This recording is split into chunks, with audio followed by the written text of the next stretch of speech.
Hola, muy bienvenidos nuevamente a nuestro programa exclusivo Grandes Interrogantes con el doctor Armando Alducin. Hoy estaremos tocando un tema muy interesante sobre el origen de los gigantes.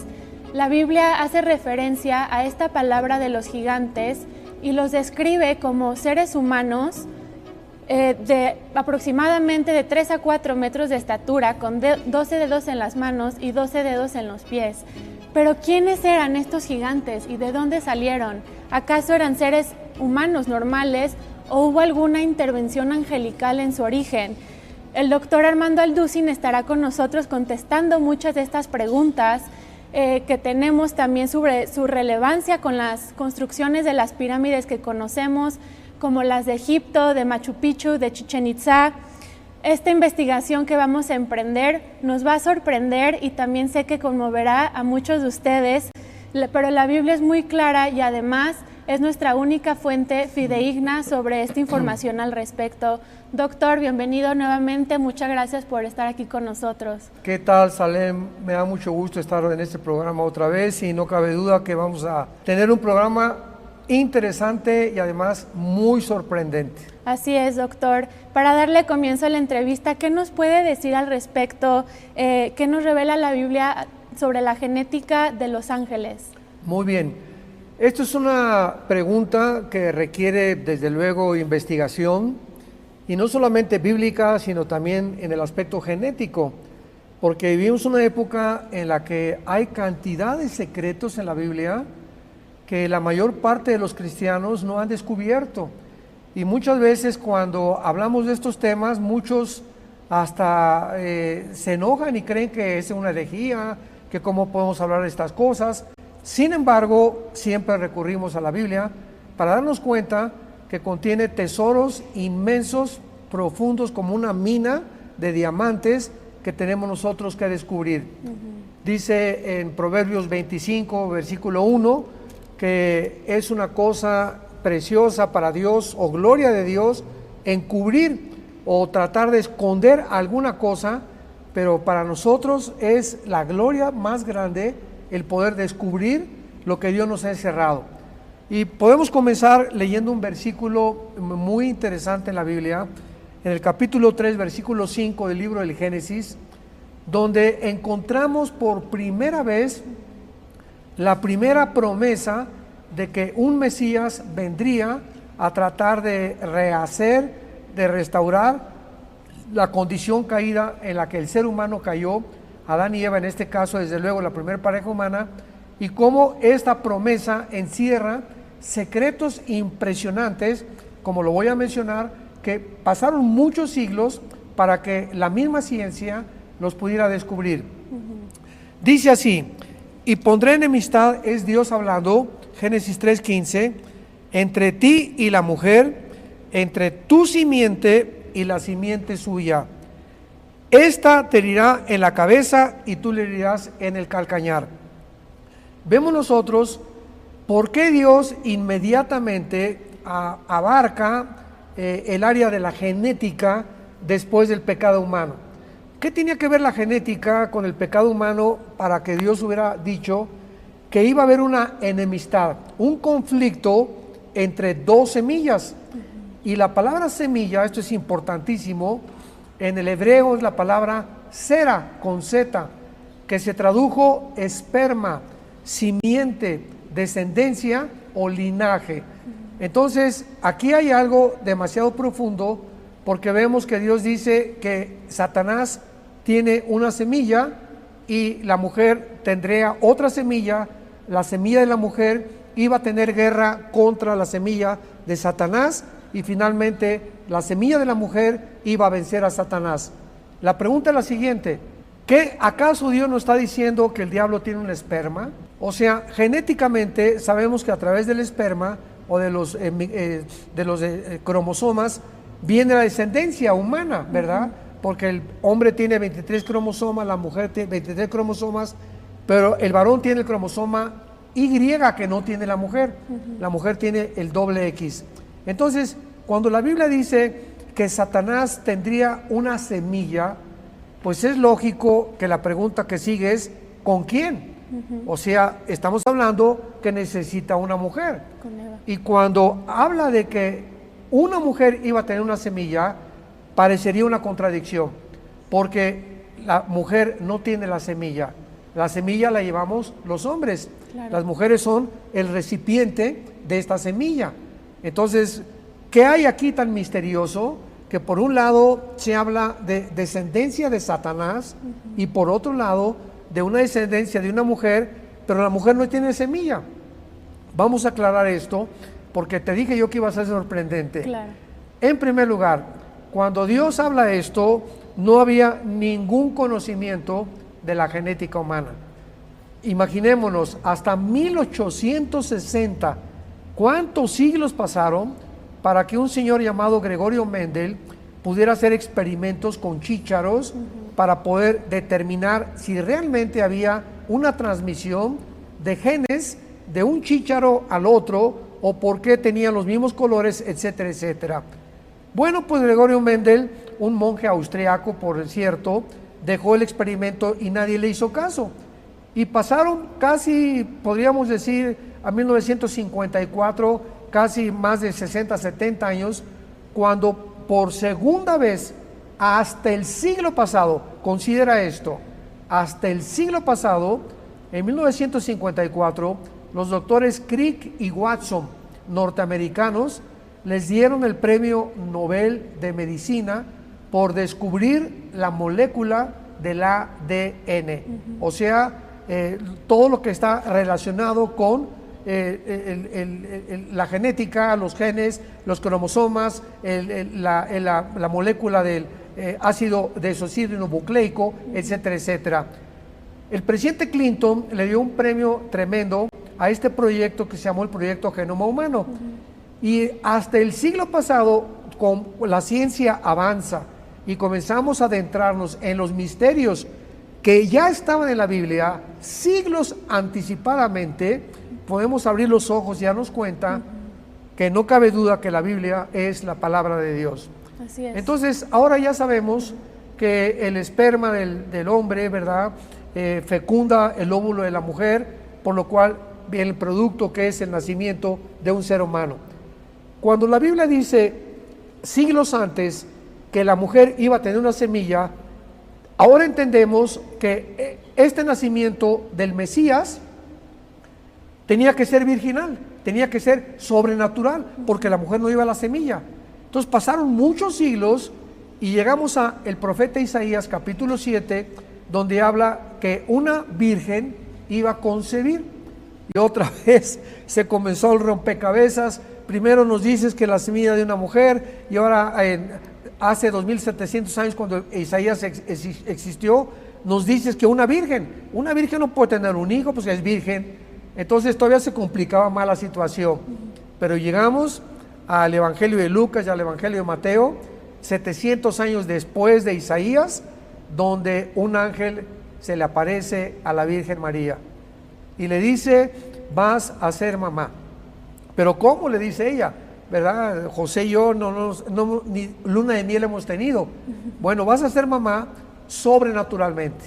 Y después se le aparece a José, estaba desposada, comprometida con ella, y le dice el ángel: María va a estar embarazada y no te asustes. Aquí no hay ningún gato encerrado. La obra que Dios va a hacer en el vientre de tu comprometida o de tu prometida va a ser una obra sobrenatural. El Espíritu Santo cubrirá a tu novia, a tu comprometida, y el santo ser que nazca será llamado Hijo del Altísimo, Hijo de Dios. Y además les dijo que le pusieron el nombre. Dios no les dio la oportunidad ni a José ni a María que nombraran al Mesías, y le dijo el ángel a José: le pondrás por nombre Yeshua, que en el hebreo es el Salvador, y en el latín es Jesús o Jesucristo posteriormente. Entonces vemos que cuando la promesa se hace en Génesis 3:15, sería un nacimiento sobrenatural por causa de que la genética humana se infectó. Algún virus, algún veneno, Satanás inyectó en la genética humana. De alguna manera, y esto lo comprobamos porque cuando nace Caín, no aparece Caín en la descendencia de Abel, no aparece en su genealogía. Y en 1 de Juan 3, el apóstol Juan le llama a Caín que él pertenecía a Satanás. Y luego Cristo, hubo un grupo de personas a quienes les dirigió la palabra y les dijo: ustedes son hijos de vuestro padre el diablo. Entonces vemos en la Biblia cantidad de ocasiones donde se menciona la primogenitura de Satanás sobre ciertos individuos o sobre ciertas razas o sobre ciertas descendencias, así como al anticristo se le llama el hijo de perdición, un título que nada más se le dio a Judas Iscariote. Y dice en Juan 12 que Satanás poseía, o sea, estaba dentro de Judas. Y en Juan capítulo 7, Cristo le dice a Judas, fíjate lo que le dice: tú eres el diabolos, yo los escogí, pero tú eres el diablo. No que el diablo estaba en él, sino que Judas era el diablo. O sea, vemos aquí misterios tremendos que comenzamos a entender ahora, poco a poco, con el descubrimiento de la genética, como te acabo de mencionar. Así que así comenzó todo, con la genética infectada de los seres humanos, donde Dios tenía que proveer un Salvador que tendría que nacer sobrenaturalmente para que Jesucristo no trajera el cromosoma Y de José. Porque si el cromosoma Y de José, o si José se hubiera mezclado con María, entonces el Salvador hubiera tenido el pecado, porque el pecado se hereda genéticamente. Vamos a hablar más de esto más adelante. Sí, claro, doctor. Entonces se puede decir, en pocas palabras, que el ataque del diablo ha sido en contra de la genética humana. Exacto. ¿Y qué nos puede decir también Génesis 6 del 1 al 4, que nos habla un poco más sobre eso? Claro, ahora lo comprendemos más y encontramos que los seres humanos están haciendo experimentos a través del transhumanismo, la inteligencia artificial, experimentos de la genética, con el propósito de mejorar la raza humana. Imagínate a dónde hemos llegado. Qué interesante que a través de toda la historia, el ataque fue primero de Satanás, tratando de impedir que la semilla de la mujer naciera. ¿Qué hizo Satanás? Lo vamos a ver en Génesis 6. Los ángeles embarazan a las mujeres y producen los gigantes, que vamos a hablar también de ellos, de 3-4 metros de estatura, con 12 dedos en los pies, 12 dedos en las manos, y que fueron seres híbridos, porque fueron producidos con una semilla que no es humana y una semilla angelical. Lo vamos a comprobar que la Biblia nos corrobora esto que estamos diciendo. Entonces, ese fue el segundo ataque.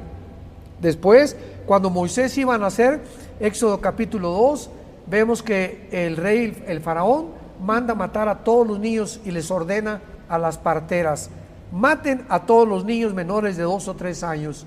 ¿Por qué? Porque Satanás sabía que tal vez el Mesías iba a venir a través de una mujer judía.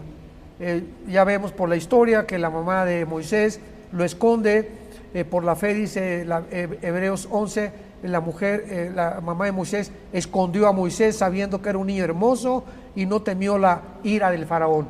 Y entonces Moisés crece, pero él no era el Mesías, era un tipo el Mesías, pero no el Mesías. Viene otro ataque. El rey Herodes sabe que va a haber un nacimiento de un supuesto rey, porque unos reyes que vienen de Irak o del Medio Oriente, de esta parte de Irak y Siria, llegan y le dicen que un Mesías está anunciado por nacer, y manda el Herodes matar a todos los niños menores también de 2 años, tratando Satanás de impedir que naciera la promesa de Génesis 3:15. Y así han pasado ahora 2000 años, donde nace el Mesías Jesucristo sobrenaturalmente. Como la mamá es María genéticamente, Dios es realmente el Padre de Jesús. José no tiene nada que ver en el nacimiento. Y ahora, en estos 2000 años, el Evangelio ha hecho que se replieguen los poderes del mal, y no han habido ataques en cuanto a la genética, porque Satanás supo que íbamos a llegar a un punto en el conocimiento donde íbamos nosotros, los mismos seres humanos, a autodestruir nuestra propia genética. Y es exactamente donde se encuentra la raza humana en este momento. En un momento en el que ya la genética nos ha hecho creer que somos dioses, que podemos manipular los genes, que podemos tratar de producir híbridos, mezclando un borrego con una gallina, un caballo con una cabra, etcétera, etcétera, y mezclar células madres con los genes humanos para producir también seres híbridos con el propósito de creer que se puede crear y mejorar la raza humana. Entonces nos encontramos en este punto donde llegamos al final de la historia, donde el ser humano se cree Dios, ha creído la mentira de Satanás, que seríamos dioses y que podemos crear realmente seres humanos dioses. O sea que podemos tener el control total del universo, del planeta Tierra, de los problemas que son mucho más grandes para nuestra capacidad de poder resolverlos. Claro. Y doctor, creo que la pregunta más importante es, ¿cuál era la misión de estos gigantes? ¿Cuál fue la causa de esta creación híbrida, o qué pasajes en la Biblia nos pueden revelar sobre esta misión que ellos tenían? Claro, podemos ver en Génesis 6, que es el pasaje que sigue después de la promesa del Mesías, donde por primera vez se nos revela algo sorprendente. Te repito, algo que todavía está sometido a debate, está sometido a diferentes argumentos, porque aquí hay dos líneas dentro de los mismos cristianos que creen cosas diferentes. En este caso del Génesis 6, donde hay una invasión de ángeles caídos con mujeres que se mezclan y producen gigantes, unos dicen, es la única explicación que hay, aparte de la que la Biblia nos dice, que es la descendencia de Set, que fue el hijo que sustituyó a Abel, y que es la descendencia de Caín.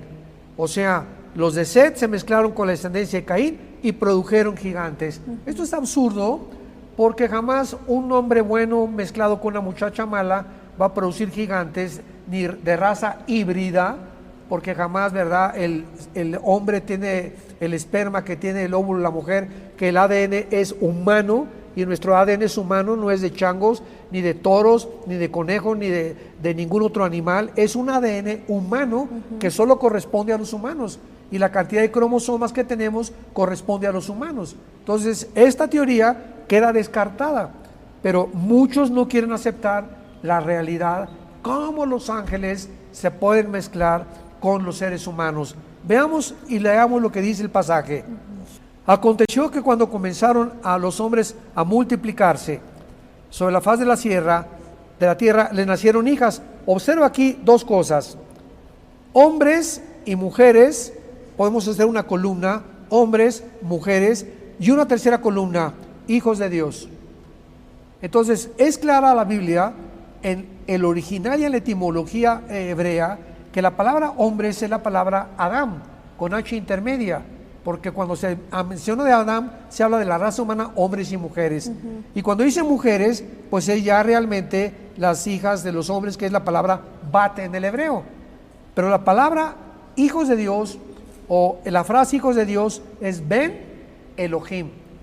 Y esta frase, hijos de Dios, se refiere a los ángeles caídos, porque solo se usa 5 veces en todo el Antiguo Testamento para los ángeles caídos.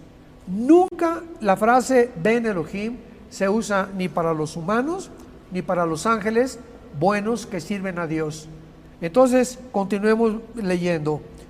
Viendo los hijos de Dios que las hijas de los hombres eran hermosas, tomaron para sí mujeres, escogiendo entre todas. Y dijo Jehová: no contenderá mi espíritu con el hombre para siempre, porque el hombre es carne, mas sus días son 120 años. Había gigantes en la tierra en aquellos días, y también después que se llegaron los hijos de Dios a las hijas de los hombres, y les engendraron hijos.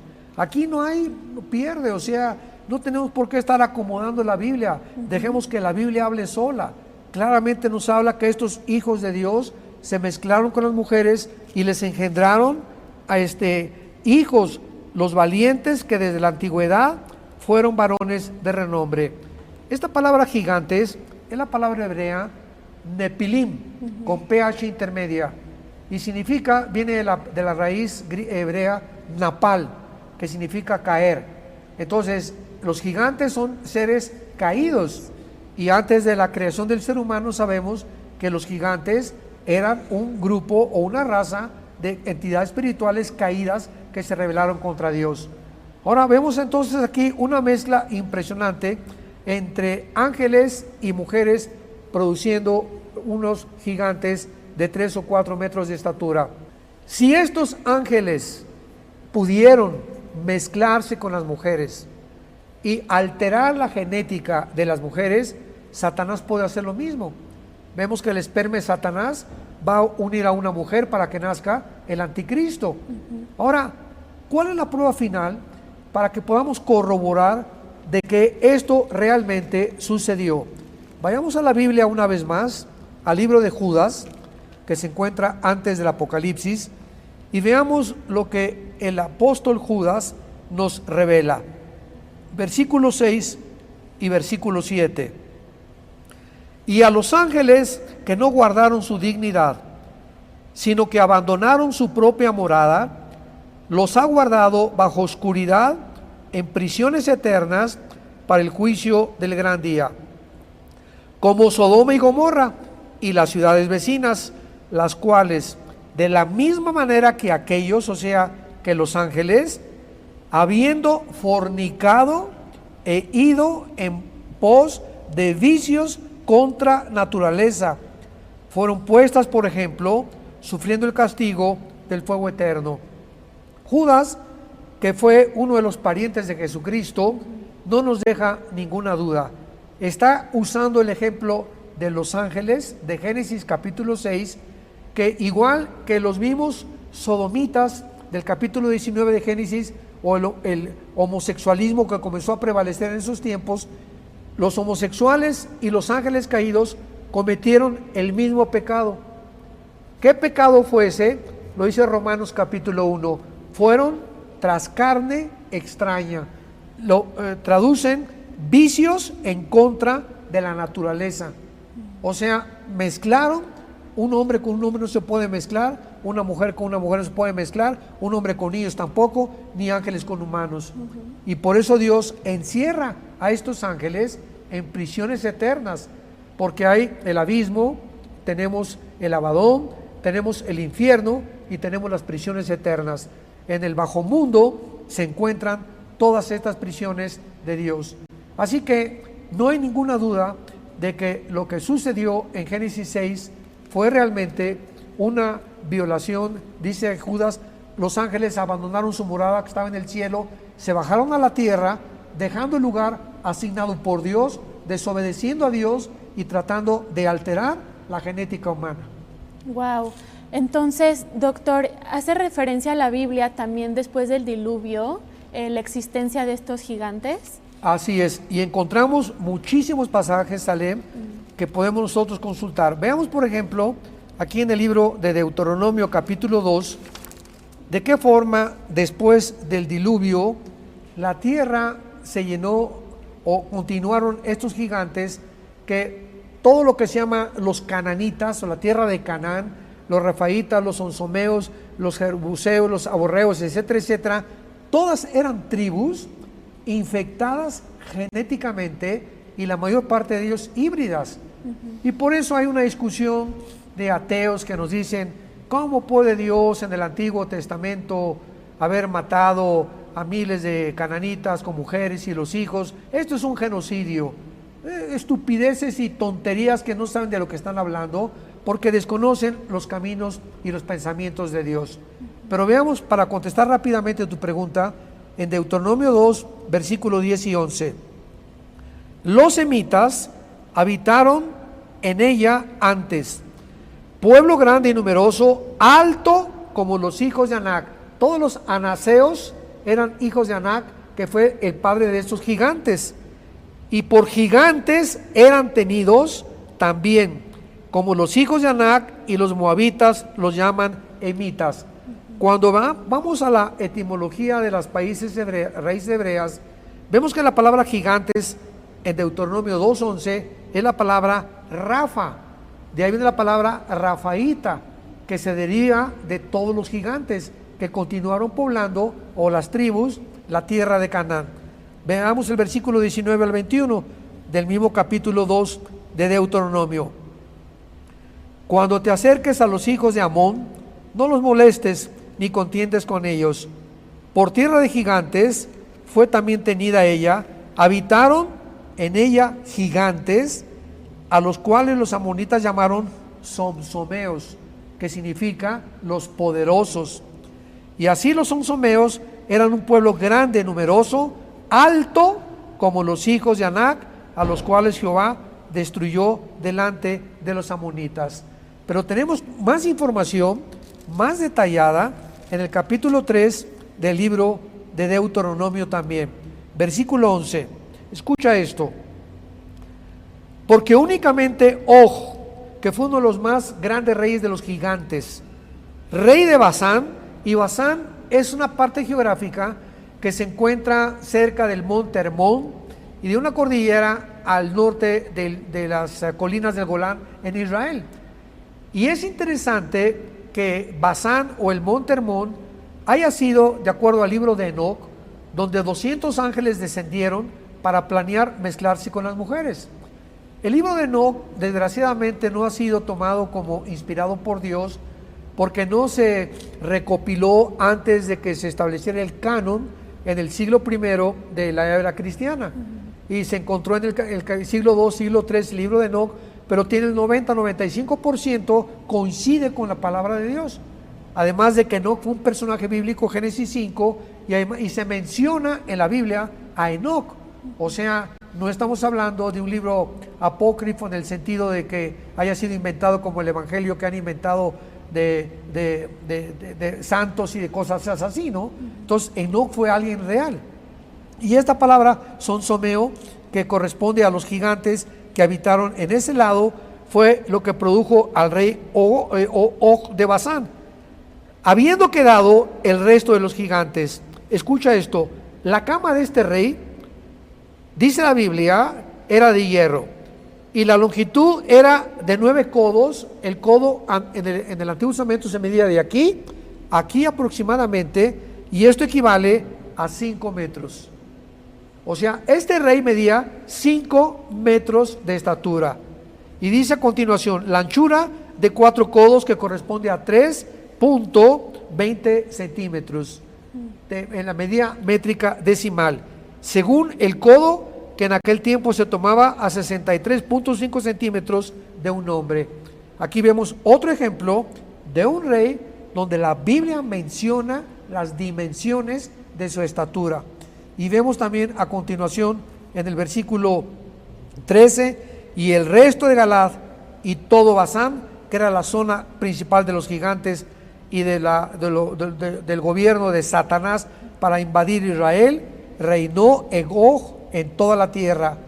Se llamó la tierra de los gigantes y lo di a la media tribu de Manasés. Esto es interesante por el siguiente caso. Basán, geográficamente, tierra de gigantes, y también nos da el monte Hermón, donde el libro de Enoc dice que descendieron los ángeles. Ahí fue donde Jesucristo, cuando vino al mundo, le preguntó a Pedro, ¿quién dicen los hombres que yo soy? Y Pedro contestó, tú eres el Cristo, el Hijo del Dios viviente. ¿Por qué Cristo, en esa zona geográfica, escogió que públicamente, y ahora sí podríamos decir cósmicamente, se repitiera que Él era el Hijo de Dios? Porque Él estaba retando, desafiando a los principados satánicos y al mismo Satanás, que Él era realmente el Mesías. Y lo hizo en tierra de Basán, donde los ángeles conspiraron para poder tomar el planeta Tierra y pervertir la genética humana. Impresionante. Es impresionante. Todas las respuestas las podemos encontrar a la luz de la Biblia. Así es. Doctor, finalmente, como usted acaba de mencionar, existen muchas teorías, ¿verdad?, sobre estos misterios en el mundo. Hay varios estudios arqueológicos sobre quién o quiénes erigieron estas maravillas del mundo, como las construcciones de las pirámides de Egipto, de Chichén Itzá, de Machu Picchu, los mayas, los incas. También incluso han dicho que pues, los mismos habitantes de la ciudad perdida de Atlántida, los mismos extraterrestres intervinieron. Pero ¿qué nos dice la Biblia sobre los gigantes y la relevancia que tiene con estas maravillas del mundo? Es una pregunta interesantísima, porque por no conocer la Biblia, pues los hombres se han maravillado que las pirámides de Egipto, sobre todo la pirámide de Giza, está demostrado científicamente que no pudieron los seres humanos construir esa pirámide. ¿Por qué? Bueno, es una pirámide que está orientada hacia el norte, sur, este y oeste, los 4 puntos cardinales. Número 2, es una pirámide que tiene piedras de 20-30 toneladas de peso, cortadas con una, parecería como mantequilla, donde no puedes meter una hoja entre piedra y piedra. Estamos en el siglo XXI y hasta ahorita no se ha inventado una sierra de diamante que pueda cortar el esmeril con esa finura con la que están cortadas las piedras de Egipto. ¿Con qué sierra las cortaron? ¿Con qué las cargaron? ¿Por qué las acomodaron como las pudieron acomodar? Ahora, además de todo esto, ¿qué sistema de impermeabilización usaron?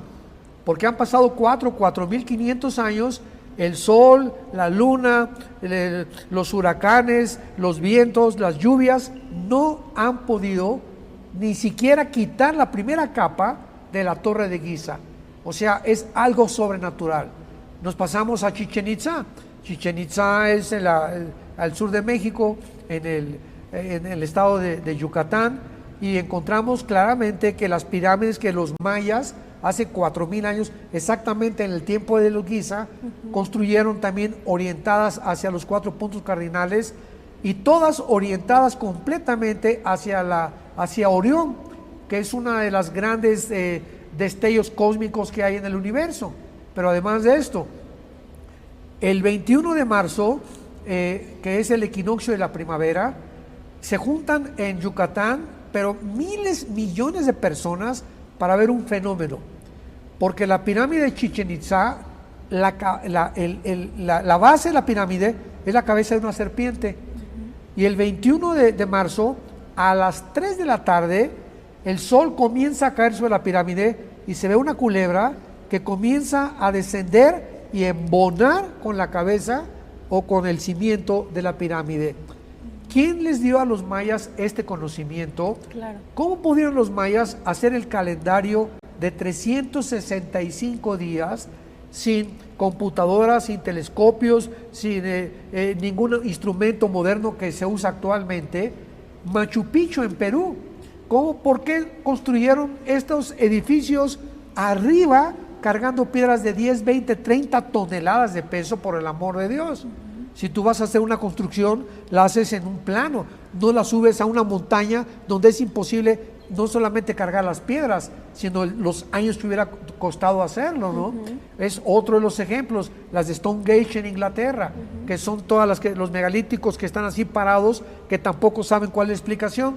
Bueno, pues como no saben la explicación, Discovery Channel, National Geographic han dicho que fueron los extraterrestres. Y pues sí, de alguna forma fueron extraterrestres, pero no de Marte, ni de Plutón, ni de nuestras galaxias, sino entidades espirituales llamados principados satánicos, que comunicaron este conocimiento a los seres humanos y con los gigantes trataron de destruir la obra de Dios. Claro, no, y además pues hace pedazos de alguna manera las teorías de evolución, porque ¿cómo nos explicamos la inteligencia superhumana que existió hace más de 4.000 años comparada al día de hoy, verdad? Claro. Doctor, pues muchísimas gracias por tan impresionante información. Nos acaba de aclarar este panorama que teníamos tantas dudas sobre el origen de esta raza híbrida, ¿verdad?, conocida como los gigantes, los ángeles caídos. Doctor, ¿algún comentario final que quisiera agregar para toda la gente que nos escucha? Bueno, claro, toda esta información la tengo en un libro que se llama, aquí está precisamente, La caída de los ángeles caídos. En ese libro trato todo lo que acabamos de ver en este momento, en esta entrevista, la caída de los ángeles caídos, y ahí explico con muchísimo más detalles, y lo pueden conseguir en Editorial Berea o también en Amazon. Como el doctor acaba de mencionar, pueden conseguir, si quieren más información, su libro que habla sobre este tema que acabamos de abarcar, y entre otros títulos. Aquí les ponemos el link en donde pueden encontrar más información. Muchísimas gracias por acompañarnos. Gracias, doctor, nuevamente. Que Dios los bendiga y nos vemos próximamente.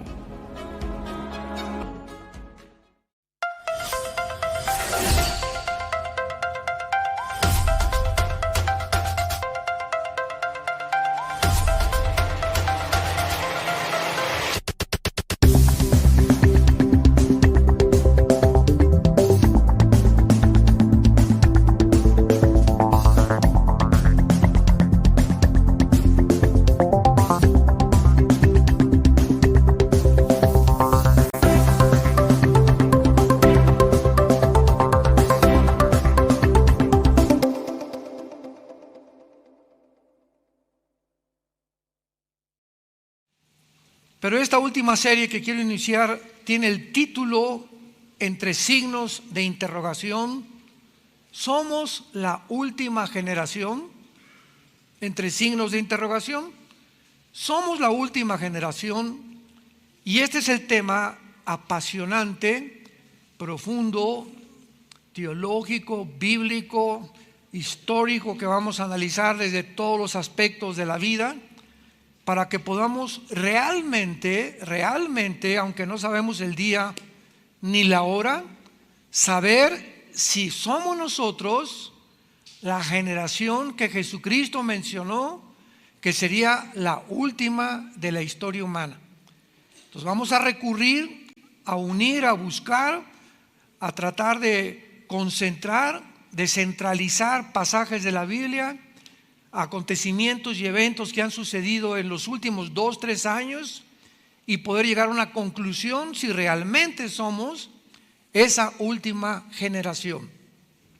Muy bien, en Mateo capítulo 24, días antes de morir, Jesucristo estaba reunido con sus discípulos y le hicieron las 3 preguntas más importantes dentro de la escatología.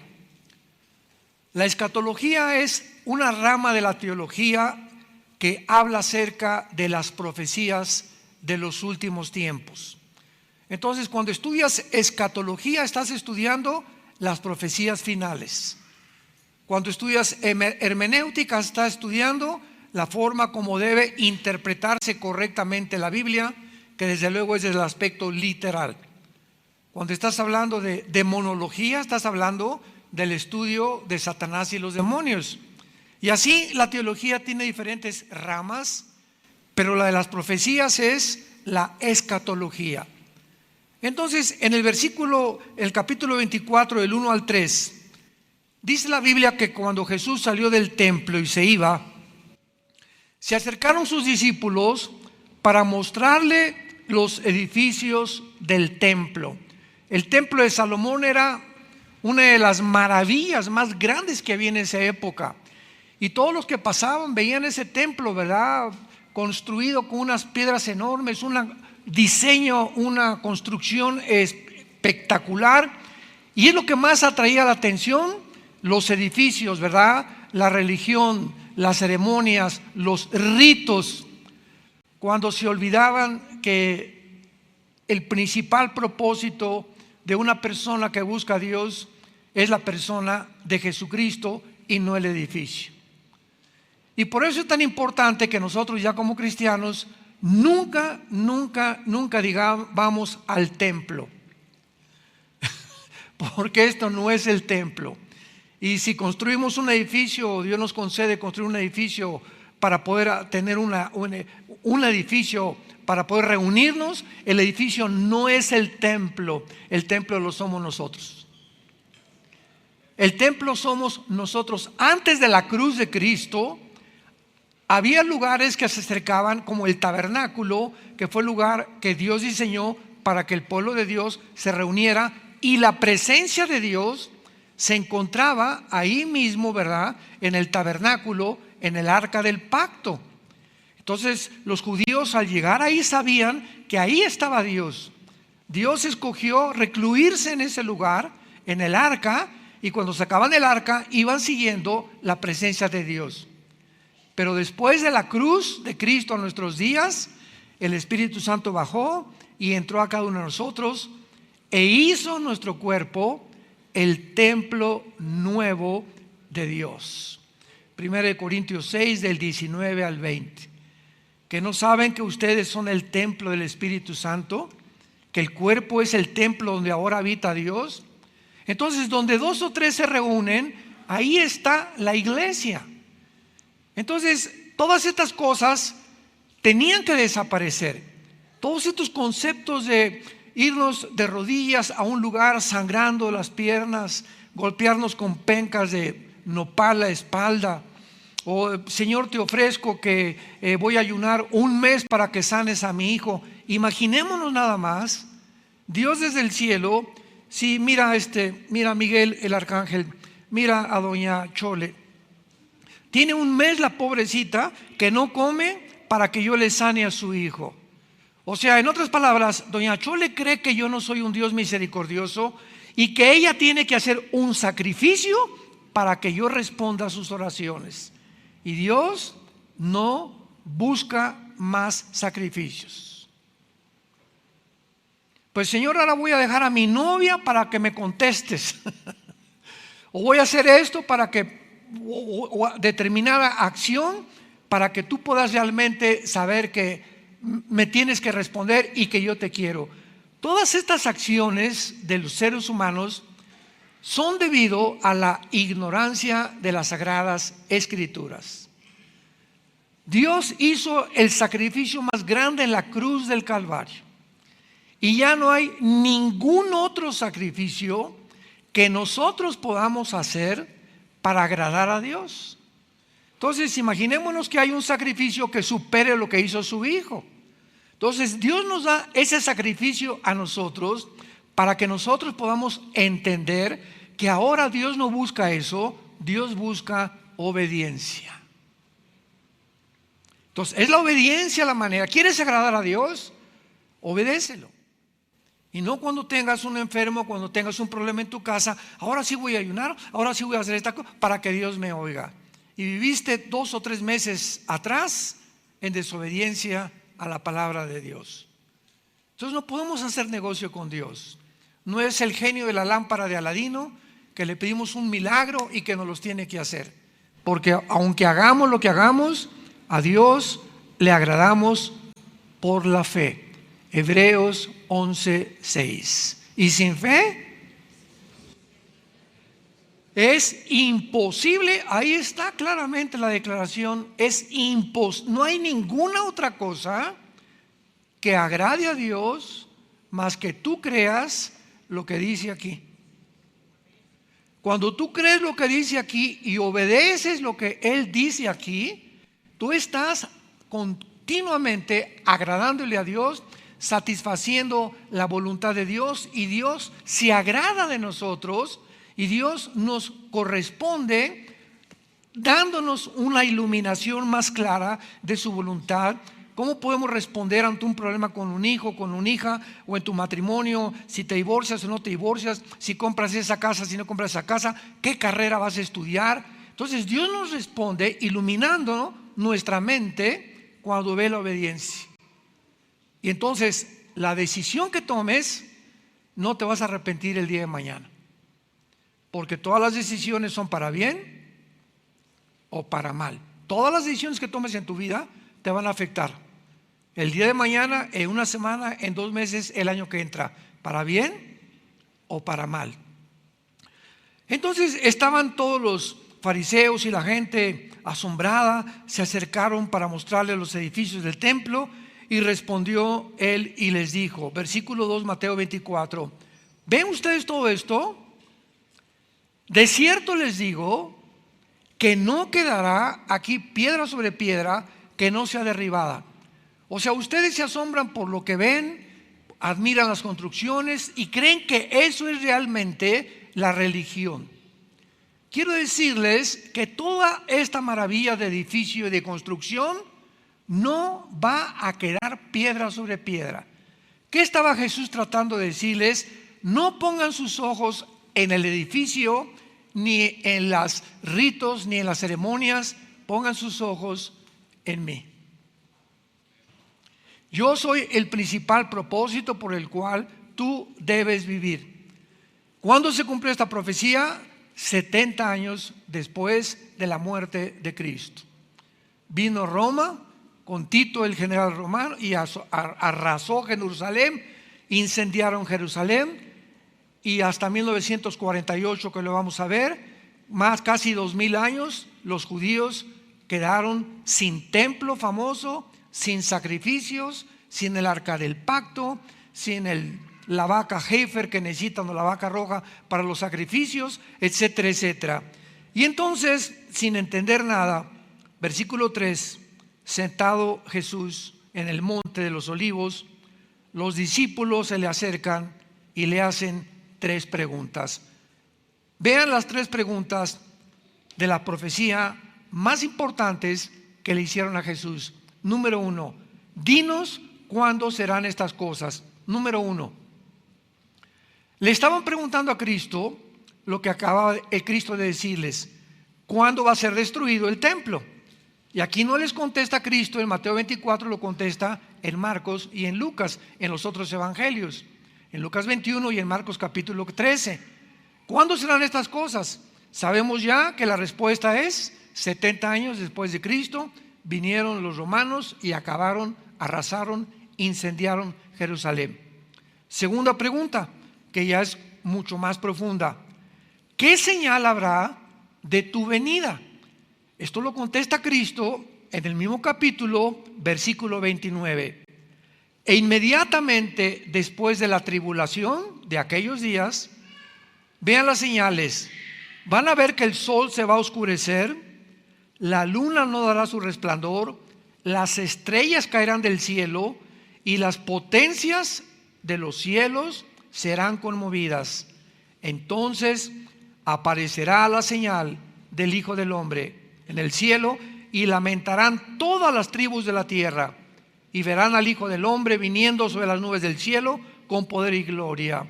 ¿Cuál es la señal de la segunda venida de Cristo? Las señales cósmicas que todavía no han sucedido. ¿Recuerdan ustedes que hace poco hubo las 4 lunas rojas? Y salieron por todos lados especulaciones y correos, y en el TikTok y en las redes sociales: es que nos encontramos, ya viene Cristo. A las redes diciendo que porque las lunas se pusieron rojas en un eclipse que hubo lunar, ya era la señal que venía Jesucristo. Sin embargo, estas señales son para antes de la segunda venida de Cristo y no antes del rapto. Esa es la grande diferencia. Para el rapto no hay una sola señal. El rapto es inminente. ¿Qué significa inminencia? Sin ninguna aparición, sin ninguna señal, sin ningún anuncio. El rapto puede ser ahorita saliendo de este edificio, o en la noche, o mañana, o dentro de 6 meses. El día y la hora nadie la sabe. Pero como no hay ninguna señal específica para el rapto, la hay para los cristianos que vivan en la tribulación, que son los 7 años de la semana 70 de Daniel, que cuando lleguen ellos a la tribulación sabrán que cuando los fenómenos cósmicos aparezcan en el cielo, y que sean los 7 años que profetizó Daniel en Daniel 9, 24 al 27, verán entonces que Jesucristo viene por ellos y se animarán a poder resistir al anticristo.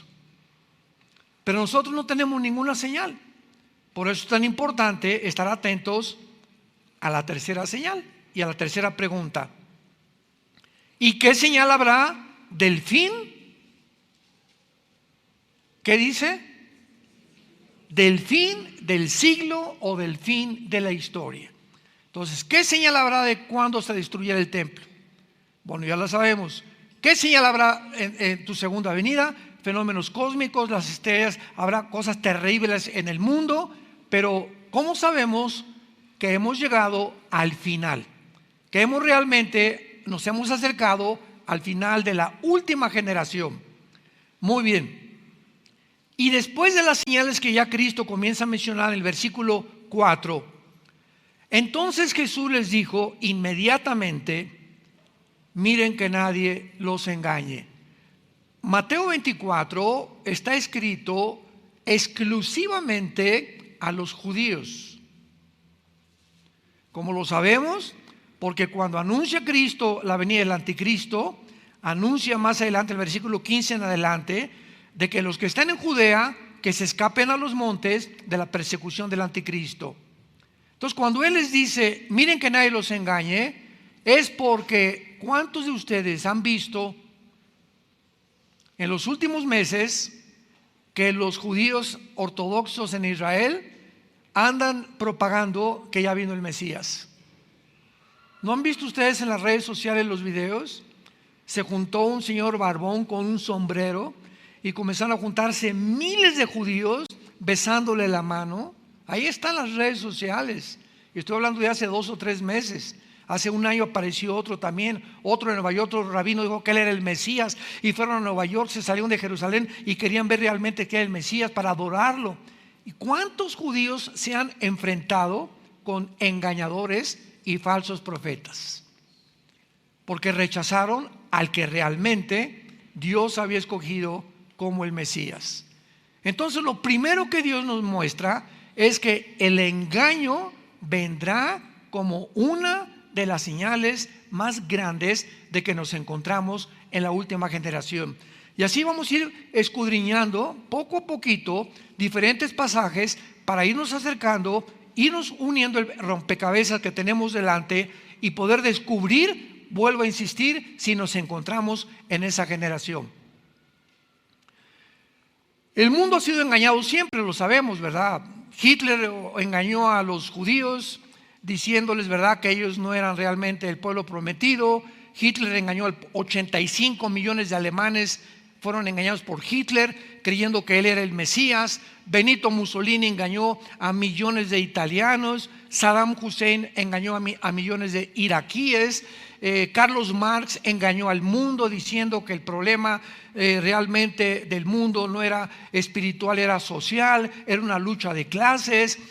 Alejandro el Magno engañó al mundo creyendo que los más grandes conquistadores eran los que iban a conquistar el mundo tarde o temprano. Rothschild, el que fundó la banca suiza, engañó hace 2 o 3 siglos al mundo, propagando, y junto después con David Rockefeller en el siglo XX, de que realmente la economía era la única forma de poder sobrevivir y poder sacar a la humanidad de los problemas de la guerra, etcétera, etcétera.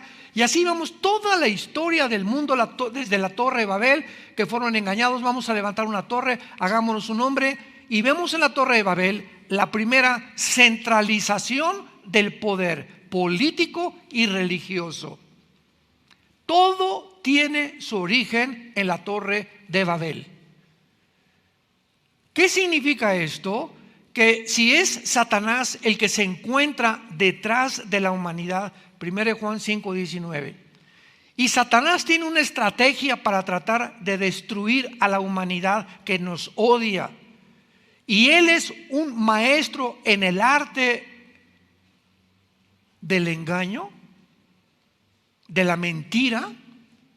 Significa que cuando reunió por primera vez después del diluvio a la humanidad en la Torre de Babel, el propósito principal de Satanás, síganme con mucho cuidado, significa desde el principio que corre la misma estrategia por toda la historia, convencer a la humanidad que debería haber una centralización del gobierno y una sola religión. Y todos los faraones se creían dioses, los césares romanos se creían dioses, todos han querido que sean realmente ellos adorados, los dirigentes, y desde hace siglos el ser humano está buscando un solo gobierno mundial. En la mente de Satanás, ¿qué es lo que ocurre o cómo funciona esta mente diabólica? ¿Verdad? Porque él es 1000 veces más inteligente que cualquiera de nosotros, más astuto que cualquiera de nosotros. Las trampas que Satanás te ponga, no te las vas a imaginar. Satanás va a apelar a tus emociones, a tus sentimientos para engañarte, él nos supera en todas las áreas. No podemos nosotros humanamente enfrentarnos a poderes espirituales que están organizados, que nos llevan millones de años de antigüedad, de experiencia, de conocimiento, de sabiduría. Lucifer fue la criatura más perfecta que Dios ha creado. Es imposible que el ser humano, con las limitaciones y el ADN corrompido y la imagen de Dios corrompida dentro de nosotros, podamos discernir las estrategias de Satanás, defendernos contra ellos y poder vencer. Imposible si tú no vives cerca de Dios. Juan 15:5, separados de mí. Qué locura que una persona que se diga cristiana crea que puede separarse de este libro o de tener una vida de oración o una vida de santidad y creer que le va a ir bien. Qué locura. Satanás, como león rugiente, dice 1 de Pedro capítulo 5, como león rugiente anda buscándote. Anda buscando qué daño puede hacerte en tu matrimonio. ¿Por dónde puede lastimarte a través de tus hijos o de mis hijos, de nuestros nietos? ¿Qué daño te puede ocasionar físicamente o en tu trabajo? Está buscando la manera de que abras una puertecita así nada más, así chiquitita, y la culebra por ahí se mete. Tú en tu casa abres un canal de pornografía, le abriste una puerta de este tamaño a Satanás y a sus demonios. Se viene como la marabunta, como la hormiga marabunta, a inundar las mentes y principalmente las mentes de los niños pequeños.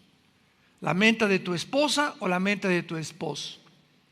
Todas estas puertas, el ocultismo, practicar la ouija, las cartas tarot, en la lectura de la mano, que vayas a consultar a una bruja o que te hagan una limpia, todo eso abre puertas, abre portales, que hay una apertura entre el mundo físico dimensional de 4 dimensiones y el mundo multidimensional, que es el mundo de los espíritus. ¿Y qué es lo que abre las puertas? Para que estas entidades espirituales entren a este mundo, entren a tu casa, puedan tener control de tu mente. Lo acabo de mencionar: una vida sexual degenerada, pornografía, prácticas de ocultismo, brujería, limpias, vida de desobediencia y rebelión. La rebelión de los padres a los hijos, dice 1 Samuel 15:23, como pecado de rebelión es la brujería. Se compara la rebelión a tus papás como si estuvieras practicando la brujería y el ocultismo. Se compara la rebelión de una mujer a su esposo como si fuera bruja, o viceversa. Cuando el esposo no respeta a la esposa, él se está rebelando a no ser la cabeza, el digno, el sacerdote de su casa. Y tenemos ya que despertar ahorita en el 2023 que vamos a entrar, para estar conscientes, como le dice Pablo a los Corintios, de las estrategias de Satanás. Ahora escuchen. Si la estrategia de Satanás ha sido principalmente la centralización de un solo gobierno desde la Torre de Babel, somos la primer generación en la historia en la que un solo hombre puede ya gobernar el mundo mediante la tecnología que hemos alcanzado. Ahora, con la tecnología que tenemos, un solo hombre es capaz de poder gobernar el mundo.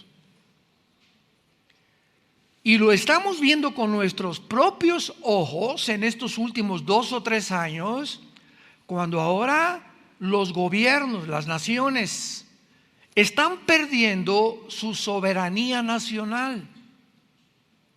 Ahora no son los gobiernos los que dicen, por ejemplo, en Francia o en España o en Italia o en México, vamos a hacer esto. Ahora los gobiernos están siendo manejados por una élite,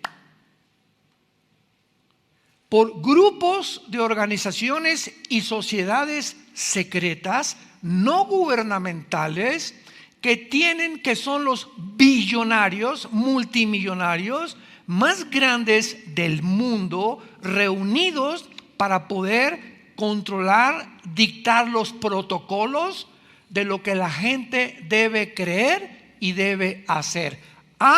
Pero para esto necesitan el control ¿de qué? De los medios masivos de comunicación. Tú controlas la comunicación de las masas y lo que ves en la televisión lo llegas a creer, lo que dicen las cadenas de información lo llegas a creer, y ellos pueden hacerte creer lo que ellos quieren que tú creas. Y lo acabamos de ver en los últimos 2 o 3 años. ¿Sabían ustedes que el 95% de los medios de comunicación en el mundo actualmente lo controlan 7 familias? Imaginémonos 7 familias. ¿Qué pasó, mi compadre? ¿Qué pasó? Vamos a reunirnos aquí. Son los más multimillonarios, dueños de todas las empresas y todo. No los gobiernos, los multimillonarios. Vamos a hacer esto, vamos a hacer aquello. Dice por un lado Elon Musk, el dueño de Proyecto X y ahora de automóviles Tesla, vamos a contratar un grupo de genetistas y de científicos y de biólogos para que creen un chip que comenzamos a meterlo en el cerebro y vamos a meterlo en todos los laboratorios del mundo para que puedan a través de este chip las personas cambiar sus sentimientos y sus emociones y tratar de construir un soldado universal. ¿Ya abrieron los ojos? ¿Se dan cuenta el engaño? Estamos aquí entrando al 2023 y muchos ahorita creo que ustedes están comenzando a despertar. Yo no lo sabía. Ahora me doy cuenta. Pues sí es cierto. Pues sí es cierto. Y comenzamos a abrir los ojos. ¿Por qué? Porque el poder del engaño siempre funciona a través del miedo. Para que esto pudiera funcionar, primero Satanás, que es el arma más poderosa que tiene, porque la Biblia dice, en el amor no hay temor. 1 Juan 4:18. El perfecto amor, tener a Jesús y creer en Él, echa fuera tus temores, tus ansiedades, tus cosas que crees que van a suceder y que nunca van a suceder. Pero cuando el diablo sabe que es el miedo lo que nos puede paralizar, detener, congelar. Yo, por ejemplo, hace muchos años vivíamos en Acapulco y había una playa, La Condesa, en la que hay unas cosas así muy hondas que casi le prohibieron a la gente nadar ahí. Es porque tú entras a esa playa, entonces hay como un vado muy, muy profundo, como de 1 metro, que mucha gente sin saberlo se hunde. Está a 3 metros de la playa y viene una ola y no sabes nadar y te revuelca y te ahoga. Entonces me acuerdo que yo tenía como 10 o 12 años de edad, que me acerqué hacia la playa y vi una ola que se venía por acá, y el simple hecho de ver el tamaño de la ola me congeló. No supe qué hacer, así me quedé así. Pues cayó sobre mí, gracias a Dios que sabíamos muy bien nadar desde niños y sabía cómo me tenía que reaccionar debajo de la ola y ya pude salir, ¿no? Pero ¿cuántas veces nos damos cuenta que el miedo congela? Estás a las 2 de la mañana en tu casa y de repente oyes la puerta, cric. ¿No es cierto? Y nos quedamos así. ¿Me paro o no me paro? ¿Quién será? ¿Iré por la pistola o no? ¿O por el sartén o no? Pero al sentir algo que nos amenaza, impide que nosotros reaccionemos normalmente. El miedo congela, el miedo paraliza. Entonces estamos en un mundo engañado. Qué interesante que al terminar la Biblia en Apocalipsis capítulo 12 se nos mencione finalmente la misma estrategia que usa Satanás. Y dice Apocalipsis 12, versículo 9: y fue lanzado fuera el gran dragón, la serpiente antigua, que se llama Diablo y Satanás, el cual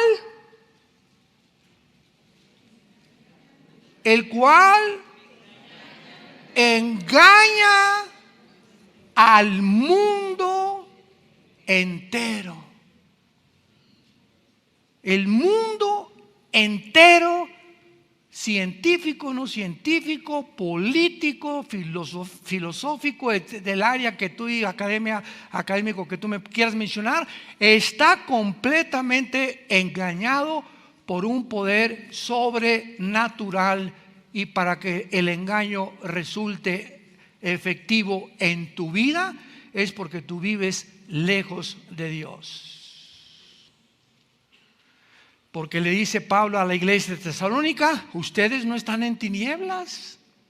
Yo recuerdo, amados santos, el 2020, que comenzó a surgir todo esto, fue como en febrero de 2020, que vi un anuncio en la televisión de esto del COVID, y me levantó el Señor como a las 2, 3 de la mañana, y no se imaginan ustedes, se apoderó de mí un sentimiento, pero muy profundo, que yo sabía que había algo de maldad en lo que se comenzaba a propagar en el mundo. Al otro día me levanté, creo febrero del 2020 comenzaba este movimiento. Me levanté, desperté a mi esposa, a Marta, muy alterado, y le dije: por favor, necesito grabar algo y mandarlo a las redes sociales. Y lo grabé. Y no se imaginan, se me vino el mundo entero, casi me crucifican, que yo estaba inventando, que yo no era biólogo, que yo era microbiólogo, etcétera, etcétera. Y todavía está ese primer video que mandé en las redes sociales diciendo: esto es un engaño, no lo crean. Claro que tenemos que protegernos, ¿verdad? Y el bicho existía, pero la forma como se estaba manipulando a la gente, había una agenda satánica detrás para poder reducir la población, para poder reducir la salud, para todavía violentar más nuestro sistema inmune. Y después se descubre que la famosa pañal, tapabocas que nos ponían, comenzaron a descubrir los científicos. Hay un aparatito que viene de la farmacia, se llama el oxímetro. No sé cuántos de ustedes lo compraron. Ese oxímetro lo recomendaban ya después de los últimos meses para que te lo pusieras en el dedo, y si tenías más de 90, pues no tenías COVID, o sea, estabas bien. Y si tenías menos 80, 85, era probablemente que tuvieras el COVID. O sea, la oxigenación determina el grado de tu inmunidad. Y todas las personas que comenzaron a taparse la boca, se les comenzó a recomendar, y casi nadie hizo caso de comprarse el oxímetro. Y las personas que tenían tapada la boca, después de 1 o 2 horas, se les dijo: mídanse la oxigenación. Les bajaba a 85 de oxigenación. Oye, pero ¿qué es lo que nos da la vida? Es el oxígeno. Y nos sacaron de las playas, nos sacaron de los parques donde la fauna y los árboles producen, ¿verdad?, el oxígeno. Nos sacaron de ahí. No vayan a los parques, que los niños tampoco. No vayan a las playas. Fue una campaña, acuérdense cómo se vino, pero así estábamos, el mundo aterrado. Nos confinaron, nos encerraron, y todos con miedo. Y así es como pudimos ser controlados por la élite que gobernaba a los países, y los países aceptaban el mismo protocolo. Qué coincidencia que todos coincidieron el mismo protocolo. Se cae completamente el engaño cuando descubrimos lo que se encuentra detrás. Si tú agarras un anzuelo y te vas al mar, y echas el anzuelo y lo jalas dentro del mar, ningún pez lo va a morder. Pero si tú al anzuelo le pones un pececito, el pez va, ¿y qué cosa muerde el anzuelo? Se dan cuenta que fue engañado. Cuando muerde el anzuelo, fue demasiado tarde. ¿Qué lo engañó? No distinguir que eso era falso, que era un engaño. De la misma forma, Satanás pesca a los seres humanos. Nos tiene que mostrarnos engaños y lo muerdes y estás atrapado. Y no te das cuenta hasta después de que caíste en ese engaño. Y estamos en un mundo donde a través de todas estas cosas que vamos a ir reuniendo, vamos a ir descubriendo que nos encontramos sin un lugar a dudas en la última generación. Te damos gracias, Padre, porque no somos hijos de las tinieblas.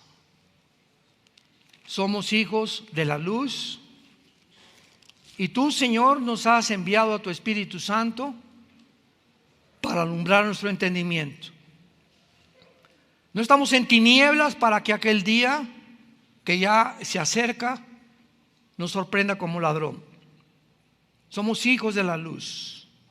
Somos hijos del día. No podemos ser engañados como el mundo sigue engañado. No somos de la noche ni de las tinieblas. Por tanto, no durmamos como los demás. Despiértate, tú que duermes, que Cristo te alumbrará. Deja de vivir esa vida vana que estás viviendo, nada más en hacer dinero, negocios, preocuparte, mujeres, placeres. Déjame todo eso en mis manos, dice el Señor. Busca mi reino, ponme en primer lugar en tu vida.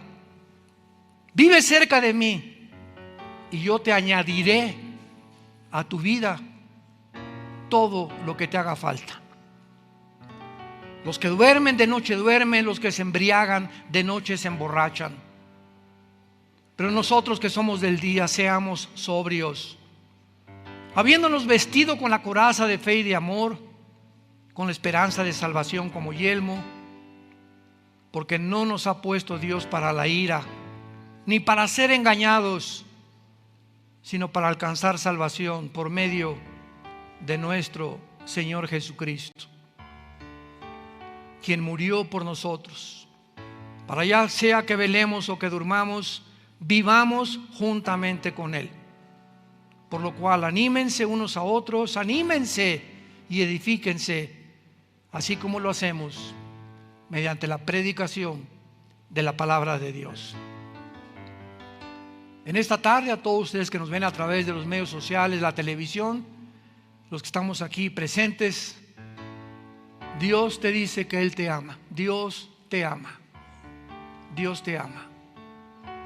Dios murió en una cruz en la persona de su Hijo Jesucristo, abrió sus brazos después de haber sido crucificado, murió y fue enterrado y resucitado a los 3 días.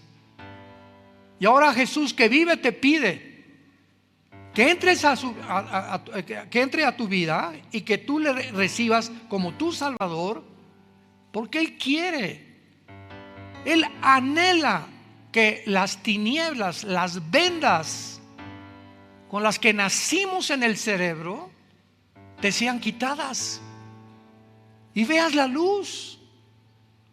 Y ya no veas las carnadas que el diablo nos ofrece por todos lados para engañarnos y atraparnos. No tenemos por qué vivir en temor, en preocupación por el día de mañana, ni por medio del estrés que se apodere de nuestra paz y nuestra tranquilidad. Somos hijos e hijas de alguien que en la cruz murió por nosotros y que nos dice esta mañana: no tengan miedo, pequeña manada. Nunca te voy a abandonar, nunca te voy a dejar. Estaré contigo siempre, todos los días, hasta que tú mueras. Confía en mí. Voy a preparar lugar a la casa de mi Padre. Vengo pronto por ustedes, muy pronto vengo por ustedes. Sean valientes y permanezcan firmes en la esperanza a la que hemos sido llamados todos hasta el final de nuestra vida. Recibe a Cristo esta mañana como tu Salvador y dile: Señor, creo que tú pagaste en la cruz por mí. Creo que tu sangre preciosa es la medicina para mi enfermedad de pecado y te recibo como mi Señor y mi Salvador. porque creo que vives, ya que a los 3 días venciste la muerte, saliste de la tumba para darme esta esperanza de algún día volver a vivir eternamente cerca de ti. En el nombre de Jesús. Amén.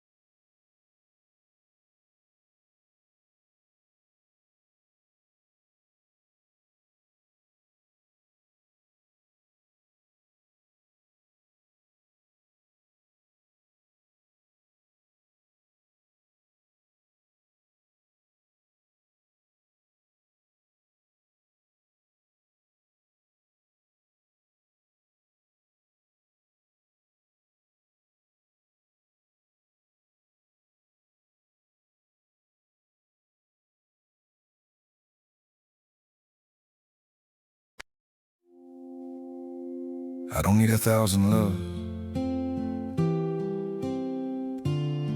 I just need one that lasts. I don't need a perfect story, just a hand that won't let go. Through the quiet, through the storms, through the highs and through the lows. I don't care how fast we're going, we can take it day by day. As long as when I turn around, you're still here to stay. I just wanna love you longer, long enough to see us old, walking down the same road slowly, never letting go, hand in hand through every moment, through whatever life may do. I don't need the whole wide world if I'm walking it with you. We don't have to chase forever, we don't need to run so far. If forever means together, then we've already won. I just wanna love you longer, long enough to see us so, walking down the same road slowly, never letting go, hand in hand through every moment, through whatever life may do. I don't need the whole wide world if I'm walking it with you. People lose what they don't cherish over things they never say. I don't wanna be that story, I just wanna stay. I just wanna love you always, till the road just fades from view. Every step, every heartbeat leads me back to you. If the world keeps turning slowly, let it turn the way it do. All I want for all my life is to walk it next to you.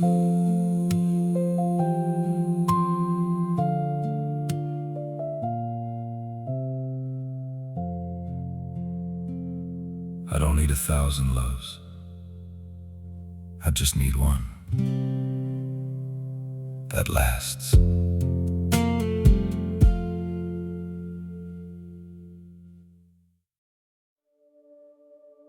Don't hold too tight to every promise, because not everyone stays true.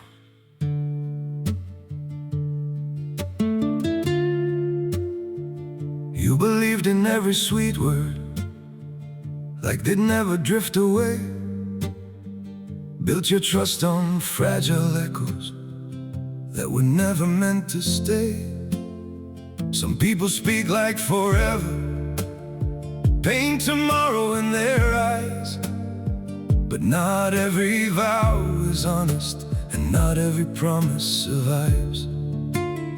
Don't give your heart to every promise, not every word comes true.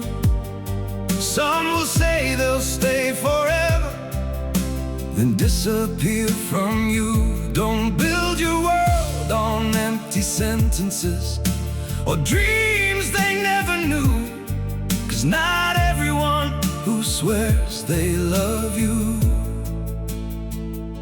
will prove it too. Time will show what words are worth now. Actions speak where voices end, and the ones who truly mean it won't just leave when seasons bend. Don't give your heart to every promise, not every word comes true. Some will say they'll stay forever, then disappear from you. Don't build your world on empty sentences or dreams they never knew, 'cause not everyone who swears they love you will prove it too. So be careful with your faith now, guard your soul, but still believe. Real love won't just make you promises, it'll give you what you need. Don't give your heart to every promise, not every word comes true. Some will say they'll stay forever, then disappear from you. Don't build your world on empty sentences or dreams they never knew, 'cause not everyone who swears they love you will prove it too.